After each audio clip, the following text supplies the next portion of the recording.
귀로 듣는 역사 이야기 이기환의 흔적의 역사 89회입니다. 예, 저는 오늘 진행을 맡은 남지원 기자입니다. 안녕하세요. 예, 가끔씩 구원 등판해갖고 활약을 해주시는 남지원 기자가 왔습니다. 예, 김양미 기자는 지금 일본에서 휴가를 보내고 있습니다. 삿포로 간다고 그래요. 네. 부럽네요. 놀러 가고. 네. 거기도 좀 시원할 것 같은데 삿포로는 어떤지 모르겠네요. 그러게요. 저도 가보지를 않아가지고요. 네. 한번 놀러 갈 기회가 있으면 가봐야 되겠습니다. 네. 우리는 뭐 그냥 외국은 좀 그렇고 네, 국내 여행으로 좀 떼어야 될 것 같은데 지난주도 이제 경주를 갔다 왔는데 그래서 오늘도 이제 경주 여행을 한번 가볼까 하는데요. 우리가 흔히 이제 경주하면은 불국산이 토암산이 뭐 이런 식으로 또 첨성대니 이렇게 이제 가는데 뭐 그런 것도 되게 중요하지만 주로 이제 흔적과 터가 남아 있는 곳 위주로 한번 가볼까 이렇게 생각이 됩니다. 지난주에 이어서 사실은 경향신문 70년 기획으로 해갖고 70인의 동행해서 전문가 70인들 이제 매주 한 분씩 이렇게 모시고 가거든요. 그래서 지금 한 20회밖에 안 됐기 때문에 남은 50회가 남았어요. 그래서 독자 여러분들이 사실 참여할 수 있는 기회가 많습니다. 저명하신 분들이 와갖고 한 분씩 하기 때문에 한번 같이 다녀보시는 게 굉장히 좋을 것 같은데 굉장히 호응이 좋더라고요. 이번에는 고고학자 조효전 선생하고 간 곳인데요. 지난주에는 문무왕의 혼이 담겨 있었던 가문사하고 이제 문무왕의 유해를 묻었던 수중릉 대왕암이거든요. 그거 해봤었거든요. 네, 그럼 오늘은 어떤 곳으로 가시나요? 이제 이번에는 이제 외곽이었지만 지난번에는 이번에는 경주 시내로 와서 우리가 이제 흔히 1500년 전, 1000년 전 경주 시내, 우리가 뭐 서라벌이라고 뭐 하잖아요. 그래서 한 800년 동안 왕과 귀족들이 정사를 펼쳤던 궁성, 월성이라고 그러는데 그리고 이 신라 삼국통일 정신적 지주가 되었던 그런 어떤 황룡사 절터 뭐 이런 데를 가보려고 합니다. 제목으로 뭐 하나 꼽자 그러면 사실 황룡사 9층 목탑이 굉장히 큰 건데 그것이 콘크리트로 복원될 뻔했거든요. 그래서 제목으로는 뭐 그렇게 콘크리트로 복원될 뭐 했던 황룡사 9층 탑 이 정도로 뽑으면 어떨까 싶습니다.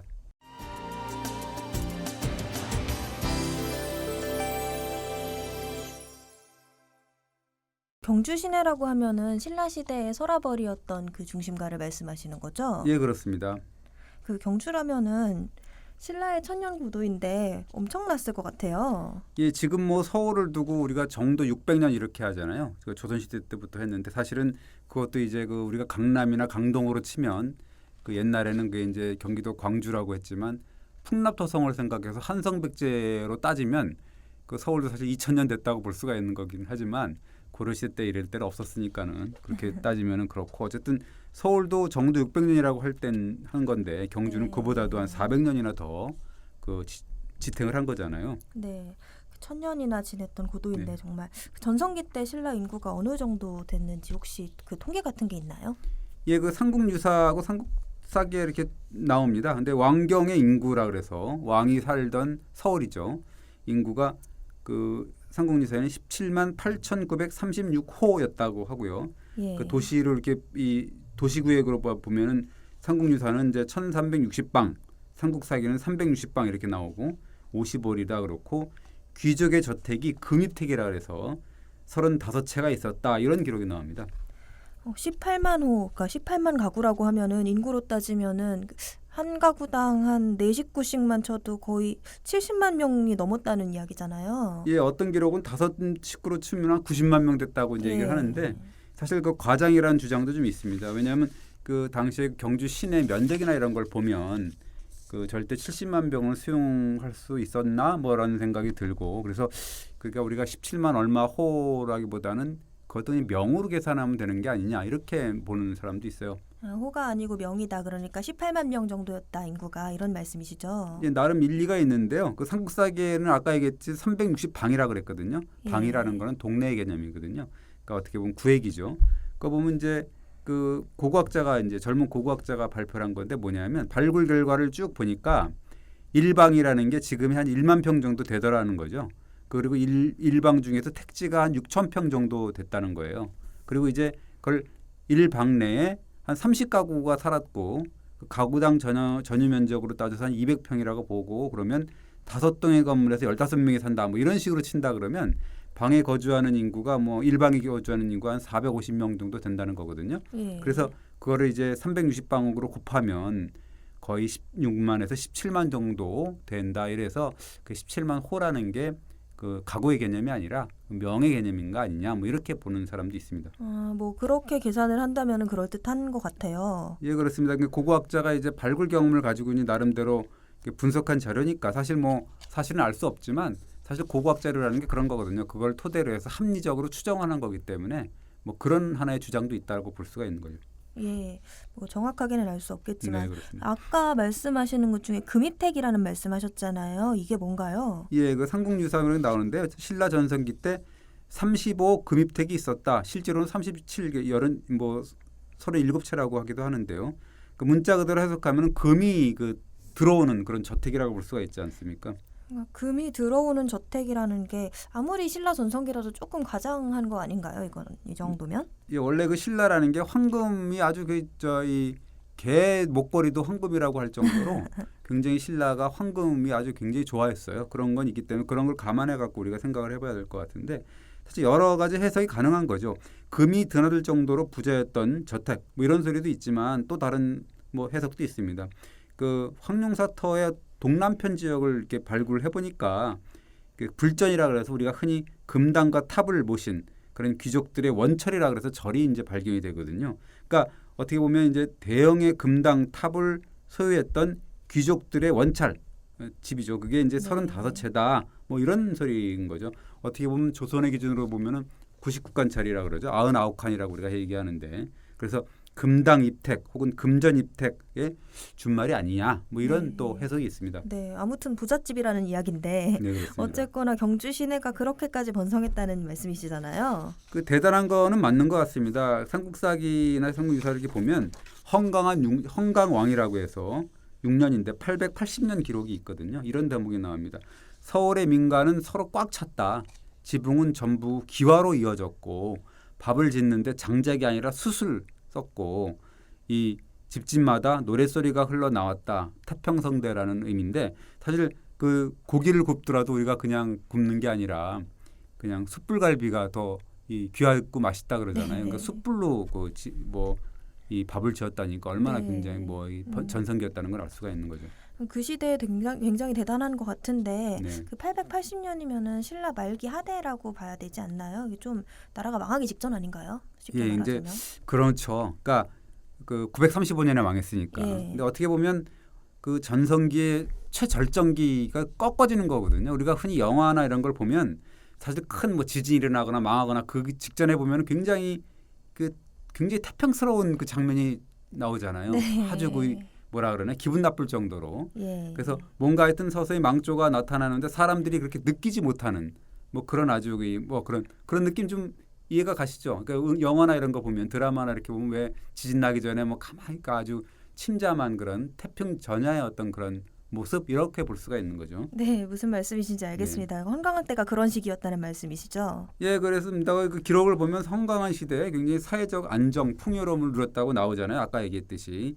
근데 이제 왕이 향락 문화에 이제 몰두했다 이렇게 나옵니다. 그 삼국유사나 뭐 삼국사 이렇게 보면은 헌강왕이 포석정에 행차했을 때 남산에 신이 나타나서 춤을 추니까 왕도 이에 따라서 춤을 췄다는 그렇게 기록이 나오거든요. 근데 그거를 이제 그 해석을 해놓은 삼국유사 기록을 보면 뭐라고 나오냐면 원래는 산신과 지신이 장차 나라가 망할 것을 알고 춤을 추어서 왕에게 이제 나라가 망하니까 조심하세요라고 경계를 한 건데 이게 이제 그 임금도 그렇고 나라 사람들도 그렇고 깨닫지 못하고 향락에 빠져서 결국 나라가 망했다라는 표현이 나오거든요. 그러고 보니까 그때부터 55년 뒤에 나라가 망하는 거네요. 예, 그렇습니다. 헌강왕이 이제 월상루라는 데 올라가서 아까 얘기했듯이 경주 시내를 바라본 지 8년 만인데 그게 888년에 진성여왕 때거든요. 진성여왕 3년 때 이 경주 시내에 나라가 망한다는 대자보가 걸렸다. 혹은 이제 삼국유사나 이런 약간 상반되는 기록이 나오는데 대자보가 걸렸다는 말이 나오고 전단이 부러졌다 이런 말이 나와요. 그러니까 뭐냐면 이 각간유용이라고 우리가 흔히 이 배웠잖아요. 그 진성여왕 때 삼춘하고 뭐 놀아났다 뭐 이런 얘기가 막 나오고 그렇거든요. 그래서 그 역적들하고 놀아난 그 왕이 여왕이다. 그래서 여왕은 반드시 망할 것이다라는 전단이 아주 이 비밀스러운 어떻게 보면 뭐라 그럴까 이거 난수표처럼 이렇게 그렇게 써갖고 이렇게 이 뿌리는 그런 상황이 오거든요. 네. 그러니까 어떻게 보면 그 신라가 허응할 때 정점을 이렇게 찍고 급격하게 이제 내리막길을 곤두박질 쳤다 이렇게 볼 수가 있습니다. 네. 그런데 신라 천년 사직을 지켰던 왕궁이 그 아까 잠깐 말씀하신 그 월성이잖아요. 네. 이 성은 언제쯤 쌓은 거예요? 그 삼국사계나 삼국유사를 보면 이제 공통적으로 나오는 이야기가 있거든요. 탈해왕 때인데 탈해왕이 굉장히 그 기원 이거 55년도 정도 서기 그때 이제 이 등극한 왕인데 이 탈해왕이 그 성 안에 살만한 것을 이제 좀 보니까 마치 초승달 모양으로 된 얕은 봉우리가 하나 보였다 그럽니다. 그것이 호공의 집이었다라는 거예요. 그 호공이 누구냐면 그 기록에는 뭐라고 그러냐면 외인이다. 외나라에서 온 출신인데 나중에 이제 우리 그 귀족이 됐다는 그런 사람이거든요. 그 호공의 집이었다는 거죠. 그래서 탈해왕이 속임수를 썼다는 겁니다. 어떤 속임수를 썼어요? 그 이제 욕심이 나니까 집이 몰래 숫돌하고 숲을 그러니까 이거 집 곁에 이렇게 묻어두고는 다음 날 새벽에 가서 이제 무작정 문을 두드리고 이 집은 조상 때부터 우리 집이다라고 우겼다는 거예요. 그러니까 호공이 이게 무슨 뜬금없는 소리냐? 아니다.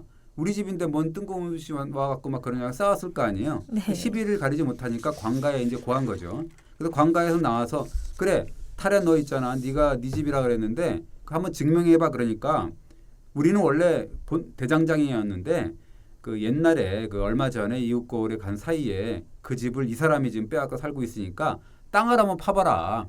땅을 조사해 보면 나올 거다라고 하니까 파보니까 진짜 숫돌과 숫이 나오는 거죠. 그러니까 그래서 맞지 않냐 그래가지고 집을 빼앗았다는 겁니다. 아니, 사실이라면 굉장히 나쁜 사람인데 이게 네. 믿을 수 있는 얘기인가요? 그게 뭐 기록에 그렇게 나와 있으니까는 그게 뭐 어쩔 수 없는 건데 이 어쨌든 삼국사기의 공식 기록을 보면 이 파사 이사금이라서 파사왕이죠. 그러니까 네. 파사왕 22년이니까 101년이거든요.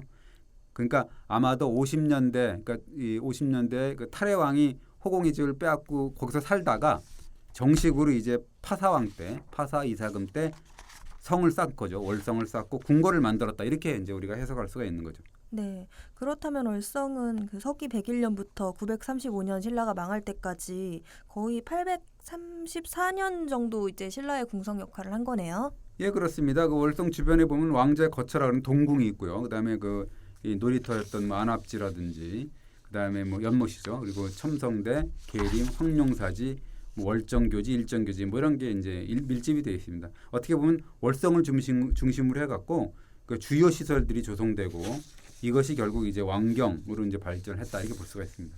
네.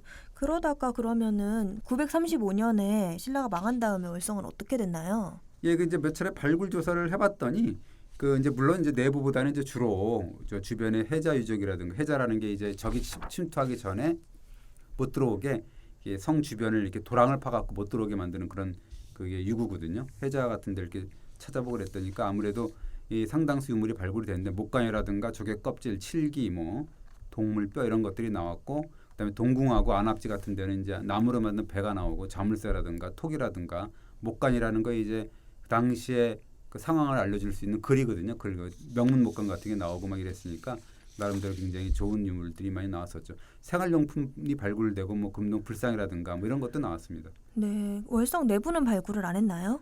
뭐 찔끔찔끔 하긴 했고요.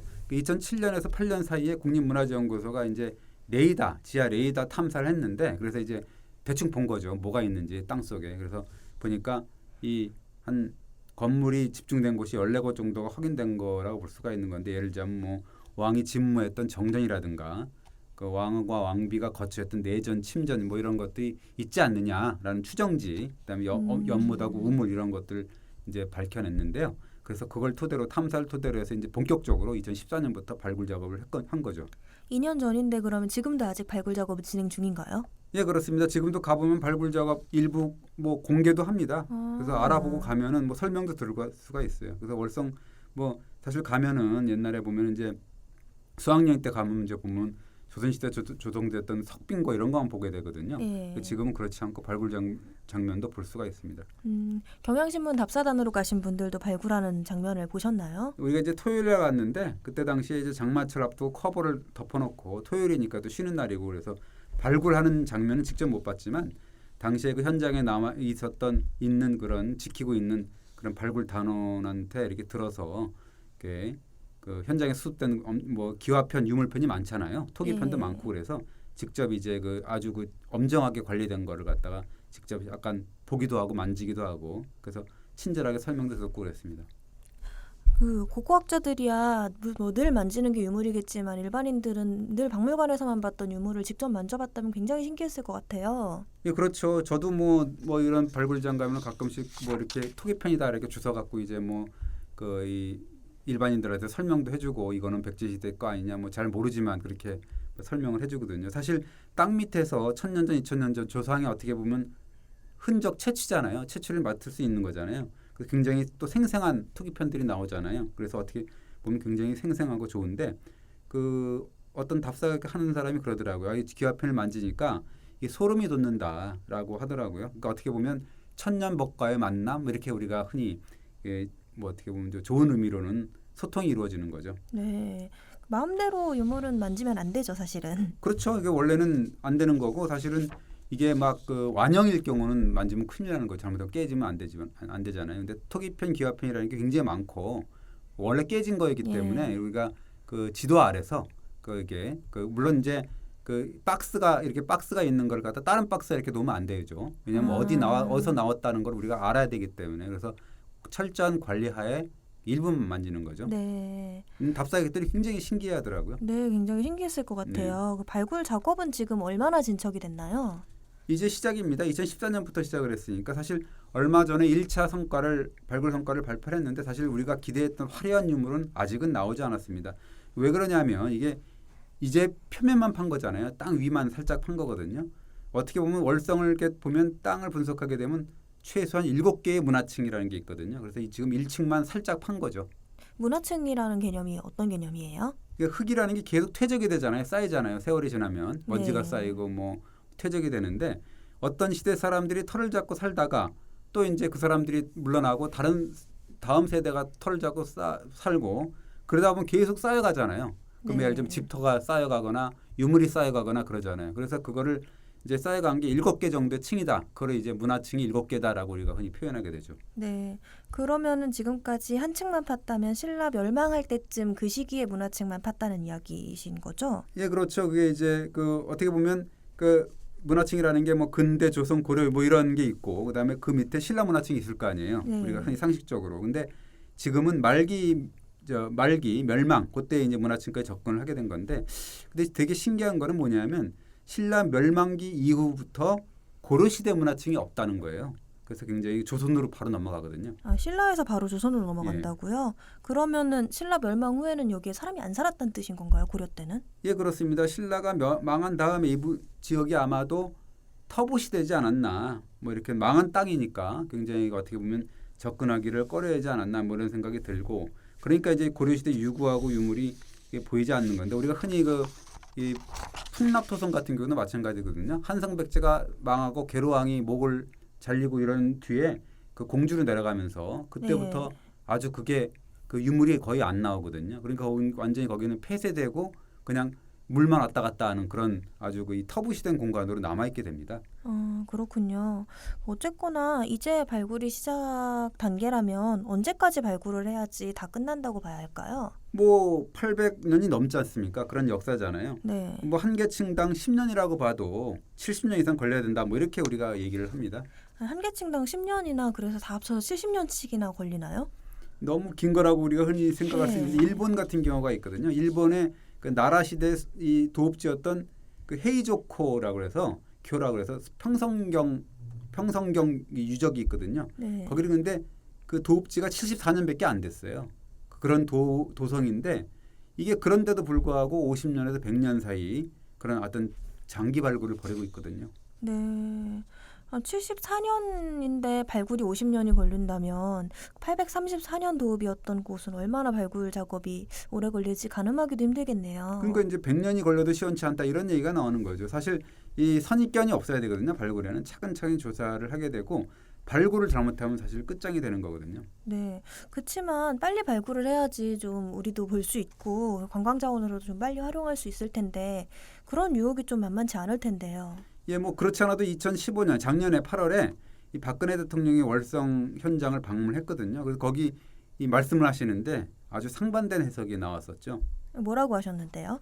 뭐 이렇게 말씀하셨어요. 월성 발굴을 그러니까 완전히 멘트 자체가 그렇게는 아니지만 굉장히 그런 쪽으로 말씀하셨는데 월성 발굴을 체계적으로 철저히 하라라는 말씀을 하시고 집중해서 가시적 성과를 도출해라 이런 것까지 얘기를 했거든요. 그러니까 그런 당부를 곁들이니까 문제가 된 거죠. 그러니까 앞뒤가 사실 약간 안 맞는 거죠. 네. 체계적으로 철저히 하라는 말하고 집중해서 가시적인 성과를 빨리 도출해라 그런 뜻이잖아요. 그러니까 발굴을 서둘러서 빨리 하고 빨리 복원해서 관광자원화하자는 측은 후자의 언급을 이제 강조를 하게 되는 거고 빨리 뭐 이렇게 해서 가시적인 성과를 하라는 그런 뜻을 이제 강조를 하게 되는 거고 시간이 걸리더라도 후회 없이 학술 조사를 제대로 해서 제대로 된 역사를 복원하자라는 측은 또 전자의 언급을 또 대통령의 언급을 또 강조를 하게 되는 거죠.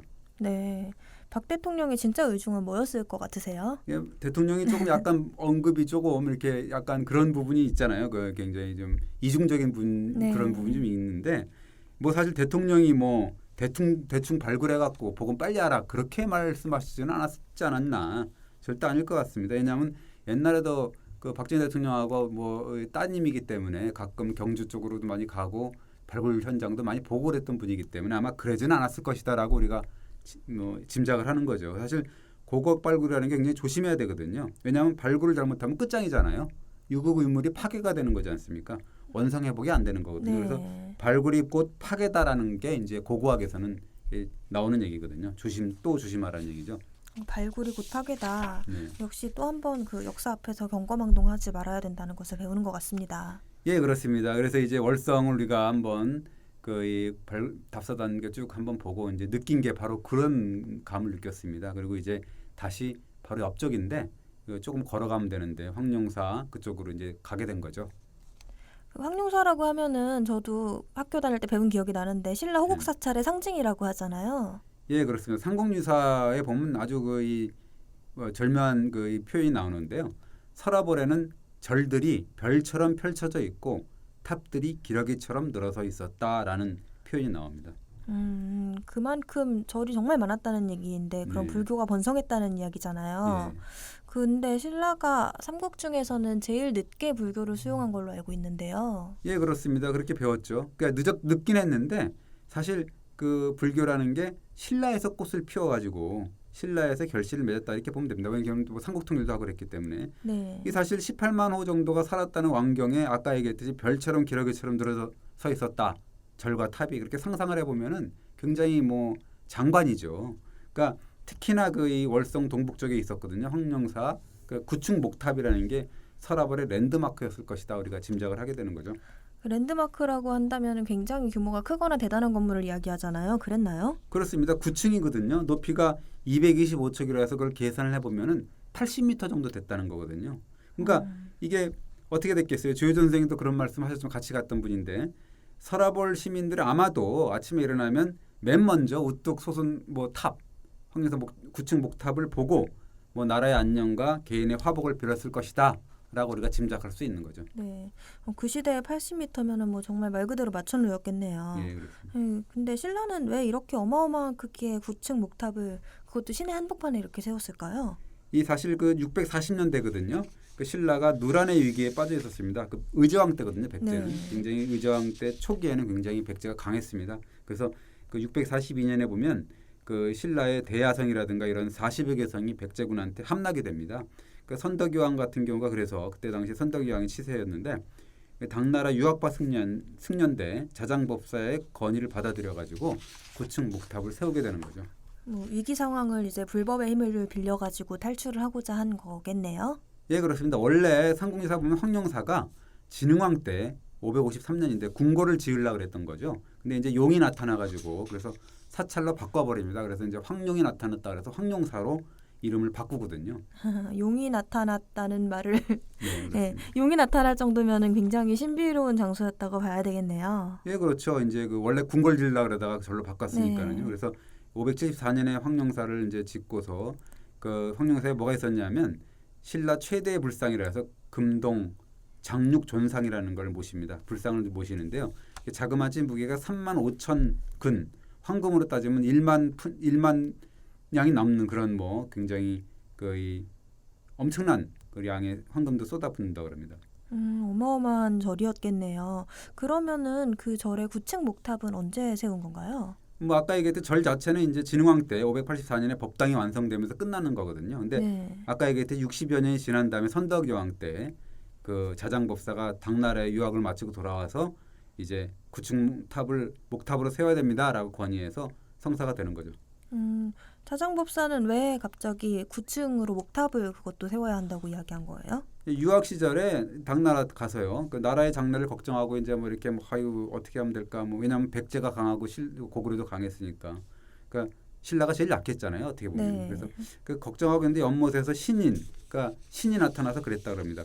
도대체 뭘 그렇게 깊이 생각하시오?라고 물으니까 아 신라는 북으로는 말갈이 있고 남으로는 외인이 있고 고구려 백제가 침범이 너무 잦아가지고 이게 편할 날이 없습니다라고 그러니까 그러면 황룡사를 지키는 황룡이 그 신인 내 장자 내 맏아들이니까 그 사람이 그가 신라를 지키고 있다 그 황룡이 그래서 거기에다가 9층 목탑을 세우도록 하시오라고 그랬다는 거죠. 그래서 이제 자장법사 그 말을 듣고서 불이 나게 신라로 귀국을 해갖고 9층 탑을 지읍시다라고 건의를 했다는 거죠. 그 어떻게 보면은 이제 공사에 뭐 백성들이 많이 동원이 됐을 거 아니에요. 탑을 짓고 이제 어린 아이들이 이제 뭐 엄마도 그렇고 아빠도 그렇고 탑 짓는데 다 동원되고 그러니까 울 거 아니에요. 네. 그러니까 이제 할아버지 할머니가 이제 그 애를 이제 재우려고 하면서 자장 그랬다는 거예요. 그 자장이 이제 이 자장법사라고 하는 거죠. 그래서 거기서부터 자장가가 나온 거라고요? 예, 자장법사가 나라를 지켜주니까 아이도 잠들 수 있겠다. 뭐 이렇게 해갖고 자장 했다는 거죠. 그런데 그 9층 목탑을 지을 때 백제 기술자를 초빙해가지고 지었었잖아요. 예, 우리가 배우죠. 네. 아비지라고 해서 그 말이 뭐 80m지 아무나 할 수 있는 기술이 아닌데 아마 그 아비지라는 분이 굉장한 건축가였던 것 같아요. 그래 아마 그 동양 삼국에서 굉장히 최고의 건축가가 아니었나 생각이 드는데 예술성도 좋아야 되고 또 쓰러지면 안 되지 않습니까? 네. 기술도 좋아야 되고 그랬겠죠. 사실 근데 백제는 신라와는 아주 불구대천의 원수잖아요. 예, 그렇죠. 뭐 그래갖고 대하성 40개 성도 빼앗고 막 이랬다 정도니까는요. 또 어쨌든 9층 탑이라는 게 굉장히 쉬운 게 아니기 때문에 모셔왔다고 볼 수가 있는 건데 그 탑을 지을 때 우리가 찰죽이라서 그런 내력을 쓰거든요. 거기 보면 이렇게 나옵니다. 그 아주 신비로운 얘기가 나오는데 이 처음에 탑에 기둥을 세울 때 아비지의 꿈에 백제가 망하는 형상을 봤다는 거예요. 그래서 이상하다 싶어서 아비지가 일손을 놨다는 건데 갑자기 땅이 진동을 하고 어두워지고 어떤 이제 늙은 중이 나타나갖고 그리고 장사가 나타나서 기둥을 세운 다음에 어디론가 사라졌다는 거예요. 그래서 아비지가 후회를 하고서 탑을 다시 완성을 했다 이런 기록이 있습니다. 네, 되게 신비한 일이네요. 근데 이 황룡사하고 황룡사 탑에 그 신라 백제 고구려 삼국의 정신이 다 담겨 있다고 이야기하잖아요. 네, 그렇습니다. 645년 3월에 이제 황룡사 9층 탑이 이제 3년 만에 완공이 되는데 사실 황룡사의 경우는 고구려의 사찰 조형 방식이라거든요. 우리가 한 개의 탑이 있고 금당이 세 개의 어떤 그런 가람 형식이 있습니다. 네. 고구려 형식이라고 그러는데 그걸 따랐습니다. 그러니까 어떻게 보면 신라인이 기획을 하고 백제 기술자인 아비지가 참여를 하고 고구려의 사찰 조형 방식, 뭐 1탑 상금당 형식을 따랐기 때문에 그런 말이 나오는 거죠. 네, 황룡사 탑에 그러면은 삼국 통일의 염원을 담은 거라고 봐야 되나요? 예, 그렇습니다. 황룡사의 9층 탑을 태우면 이웃나라 침범하는 재앙을 막을 수 있다라고 이제 그러면서 그 삼국유사에 이렇게 나옵니다. 1층은 일본, 2층은 중국, 3층은 5월, 4층은 탐나, 5층은 백제, 6층은 말갈, 7층은 거란, 8층은 여진, 9층은 예맥을 진압하고 무찌른다라고 이렇게 그 의미를 달아놨어요. 그러니까 어떻게 보면 아까 얘기했듯이 선덕여왕은 불법의 힘을 빌려서 그 위기를 탈출하고자 한 거죠. 네, 그러고 얼마 안 지나서 탑 짓고 얼마 안 지나서 실제로 삼국 통일이 이루어지잖아요. 예, 그렇죠. 9층 탑이 조성된 다음에 딱 23년 만에 삼국 통일이 이루어지는 거거든요. 어떻게 보면 이런 거대한 목탑이 뭐 경주 시내에서 다 보였을 거 아닙니까? 지금 우리가 네. 63 빌딩 보는 것보다 오히려 더 우뚝 섰을 테니까 그거밖에 이제 그 우뚝 쓴 게 없었으니까 그래서 다 기도를 하고 그래서 어떻게 보면 신라인들이 흩어진 마음을 가다듬는 어떻게 보면 정신적 지주가 됐겠다라고 우리가 추정할 수 있는 거죠. 그 지금 다 사라지고 터만 남아 있는 게 너무 아쉽네요. 예, 그렇습니다. 황룡사도 없고 9층 목탑도 없고 뭐 절 안에 모셨다는 그런 어떤 금동 장육 존상 이것도 이제 1238년에 몽골 침입 때 불타 없어졌거든요. 사실 우리가 화마라는 게 불이 얼마나 무서운지는 우리가 뭐 숭례문 화재가 우리가 2008년에 났잖아요. 네. 우리가 직접 우리가 생중계를 봤잖아요. 얼마나 무서운지. 뭐 걷잡을 수가 없거든요. 막 다 네네. 녹아버리거든요. 그래서 그랬다라는 게 나오고 사실 신라에는 3대 보물이 있었거든요. 그게 뭐냐면 황룡사 구층 목탑, 그다음에 아까 얘기했던 황룡사 금동 장육 존상 하고 이제 옥대라 그래서 옥으로 만든 허리띠 여기 세 개가 이제 그 신라의 3대 보물이라 그랬거든요. 그 보물 중에 2개가 녹아버린 거죠. 네. 그렇지만 지금 남아있는 터도 대단하기는 하죠. 가보면은요, 지금 목탑의 경우 보면 거대한 심초석이 있거든요. 한 30톤 정도 된다 그럽니다. 그리고 그 위에 다시 10톤 정도 되는 방형대석이 그 심초석을 이제 우리가 보호하고 있는 그런 형국이거든요. 얼마나 목탑이 어마어마했는지 이 규모를 짐작할 수가 있죠. 네. 그 지금이라도 숭례문을 복원한 것처럼 황룡사 9층 목탑도 복원을 하는 방법은 없을까요? 근데 사실 기록이 없기 때문에 굉장히 어렵죠. 네. 그 이번 답사 때도 이제 조효전 선생이 이제 옛날 이야기를 해주시더라고요. 뭐냐면 1979년 1월 4일인데 이게 갑자기 그 황룡사 발굴하고 있는데 당시 박정희 대통령이 왔대요. 그래갖고 구층 목탑을 하면 콘크리트로 한번 복원해라. 뭐 이렇게 지시를 하고 갔다는 거예요. 콘크리트로 복원을 하라는 게 무슨 말씀이신가요? 이 사실 그 무슨 소리를 듣고 이제 그랬는지 모르는 거죠, 대통령이. 그러니까 어떻게 보면 이게 콘크리트로 복원할 수는 있죠. 그런데 복원을 거기다 그 자리에다 한다 그러면 그나마 남아있는 목탑의 기초석, 심초석 이런 거 다 없애야 되지 않습니까? 네. 그걸 하려면 그 자리에 세워야 되는 거잖아요. 아니 그 흉물스러운 콘크리트 건물을 심초석이고 뭐고 다 없애고 짓는다고 하는 건 좀 말이 안 되는데 못한다고 해야 됐던 게 아닐까요? 뭐 지금도 사실 대통령한테 바른 말하는 사람이 어디 있어요? 옛날에 왕조 시대에 보면은 뭐 승직격인가요? 비석격인 승지 이런 분들이 아니되옵니다를 외쳤는데 지금도 뭐 대통령 비서실에서 뭐 대통령이 보고 계십니다 뭐 하고 그래갖고 뭐 보도주신 내리고 뭐 그런다는 얘기가 나오잖아요. 그 예전에는 뭐 더 했겠죠. 그래서 발굴단에서는 아니되옵니다라고 이제 불가의 뜻을 전했다는 거죠. 근데 쉽진 않았다 그럽니다. 왜냐하면 이제 대통령이 한번 지시를 한 거니까 이거를 옆에서 아니되옵니다라고 얘기해야 되는 건데 이게 그럴 수 없었던 거죠. 그러니까 어떻게 보면 왕조 시대보다도 못한 그랬던 시대가 아닌가 이렇게 생각합니다. 지금도 그렇고요. 답답한 것 같습니다 정말. 그 지금은 어쨌든 그 콘크리트 복원물은 없잖아요. 그래서 어떻게 된 거예요? 뭐 그러니까 이제 그 당시엔 1월 4일날 그랬으니까 1979년 1월 4일날 그랬으니까 예. 그동안 계속 이제 뭐 예산이 반영이 되고 뭐 설계가 자꾸 검토가 되고 이제 뭐 자꾸 아니라 그래도 이게 대통령 한마디 했으니까 이제 안 할 수는 없고 그러니까 계속 이제 예산도 나오고 그래갖고 호들갑 떤 거죠. 그래서 근데 이제 12.6 사태가 나잖아요. 네. 그러니까 10월 26일 날 이제 암살 사건이 나니까 그때 이제 위험해야 된 거죠. 그렇군요. 그 섣불리 막 복원이니 뭐 관광자원하니 하면은 오히려 안 될 것 같아요. 예, 그렇습니다. 이게 어떻게 보면 뭐 저하고 조혜전 선생하고 우리 저 답사단, 우리 경향신문 답사단하고 같이 이렇게 터만 돌아다녔는데 어떻게 보면 터만 남은 게 오히려 다행이다 싶습니다. 그러니까 지금 경주도 보면 분지가 굉장히 넓거든요. 네. 그리고 황량해요. 근데 이제 그래서 막 나무가 없고 그래갖고 어떨 때 보면 여름에는 굉장히 덥고 이런 느낌이 드는데 오히려 그것이 고마운 거 아니냐 이런 생각도 들더라고요. 네. 그 자리에 콘크리트 9층 80m짜리 탑이 들어온다는 생각만 해도 끔찍하네요. 그러니까 이게 콘크리트야 뭐 나중에 뭐 수틀리면 헐면 되는 건데 아까 얘기했듯이 심초석, 기초 이런 건 완전히 없어지는 거니까 네. 영영 끝나는 거죠. 어쨌든 그나마 터마다 흔적마다 그런 인간의 욕심을 섣불리 채워 넣었다면은 큰일 날 뻔했던 것 같습니다. 예, 그렇습니다. 어떻게 보면 이제 그 잘 모르면 자신 없으면 그냥 땅 속에 두라는 게 이제 고고하게 아주 기본 원리입니다. 왜냐하면 모르는데 파갖고 뭐 망치면 안 되잖아요. 영영 네. 한번 망가진 유적 우리가 흔히 회복할 수가 없기 때문에 그러지 말라라고 우리가 얘기하는데 사실 이번에 이제 휴가철에 우리가 흔히 뭐 아까 왜곡도 나오고 그랬지만 뭐 아까 얘기했던 뭐 지난주에도 얘기했던 가문사라든가 황룡사라든가 뭐 이런 월성의 터 이런 것들을 다녀오셔갖고 신라 어떻게 보면 천년의 역사에 어떻게 보면 뭐 채취 뭐 이런 걸 좀 느껴보시기 바랍니다. 이번 주 여기까지 하겠습니다. 감사합니다. 예, 고맙습니다.